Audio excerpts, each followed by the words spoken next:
people think of Antarctica, they think of penguins. And there are thousands of them on Salisbury Plain on the island of South Georgia, where we were greeted by all sorts of weird whistling and beeping sounds. Just look at this, there are penguins as far as the eye can see. Thousands and thousands of them. They smell a bit, but the view's incredible.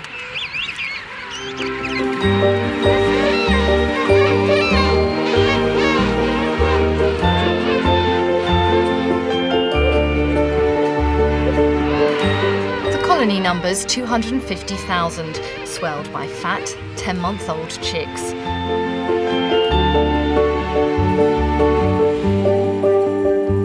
For us, penguins mean photos, but for scientists, it's a lot more serious.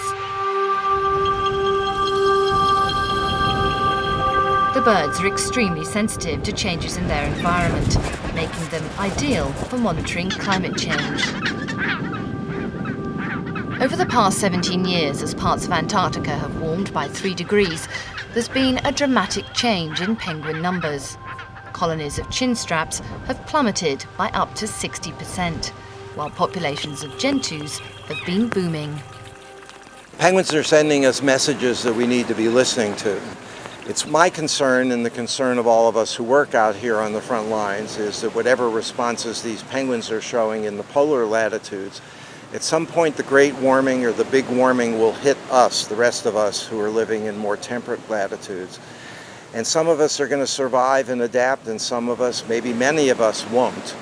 And if we can figure out why it's shaking down the way it is with the penguins of the Antarctic Peninsula, it will give us a clue as to what's going to happen to us, maybe decades from now, maybe centuries from now.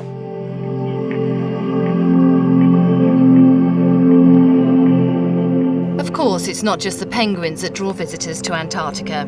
It's also the icebergs.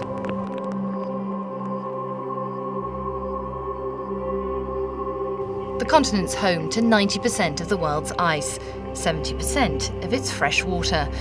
In fact, there's so much ice that Antarctica actually doubles in size every winter, before shrinking accordingly each summer.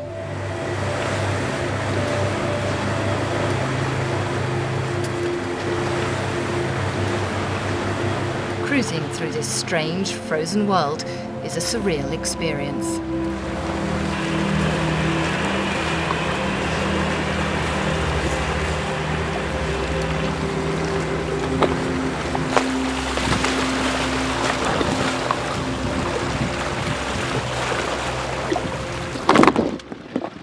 You can see right into the blue of this one here. That's gorgeous. These icebergs probably fell as snow out of the sky a couple hundred years ago, and once they fall in the water here, the ocean is quite cold, as well as the air temperature, that they don't melt that fast. So these could stay in the water and move around with the tides and the currents for a handful of years. Finally, we reach our destination, and favourable weather means we can actually set foot on the Antarctic Peninsula. In all the excitement about getting to Antarctica, I hadn't really thought about how serene this place can be. Ours are the only footprints. It may have taken us almost 18 days to get here, but it's absolutely magical.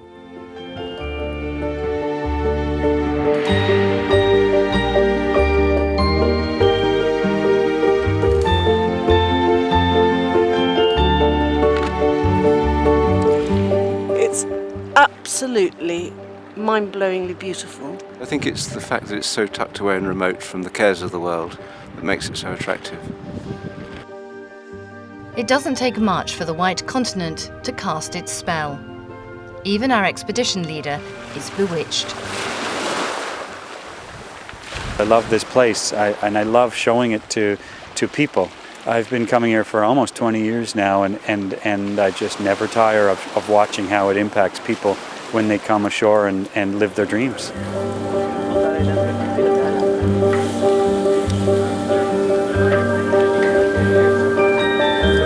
Back on our ship, the chefs have prepared a celebratory lunch, served on deck, overlooking the white continent.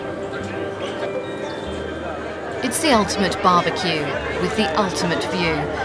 In front of us stretches the coldest, most isolated region on Earth. It's even more incredible than I imagined.